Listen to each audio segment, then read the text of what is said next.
আসসালামু আলাইকুম আপু, আমার নাম আরাধ্যা। রাত একটায় আমার দাদা খুবই অসুস্থ হয়ে যায়, যার জন্য তাকে ইমার্জেন্সি হাসপাতালে নিয়ে যাওয়া হয়। দাদাকে একটি সরকারি হাসপাতালে ভর্তি করি আমরা, আমি, মা, ভাই ও দাদি, এই কয়জন। আর আমার বাবা ইতালি থাকে। দাদার খুব শ্বাসকষ্টের কারণে তাকে আইসিইউতে ভর্তি করা হয়।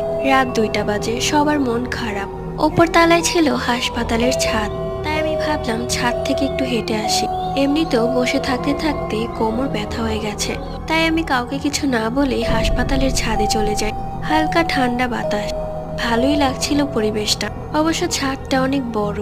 আমি এক কিনারে দাঁড়িয়ে আছি, পুরো ছাদে আমি একা, আর কেউ নেই। হঠাৎ করে আমি দেখি আমার দাদা ছাদের কিনারে দাঁড়িয়ে আছে, আমার দিকে তাকিয়ে হাসছে। আমি অবাক হয়ে গেলাম, দাদা কি করে এখানে এলো।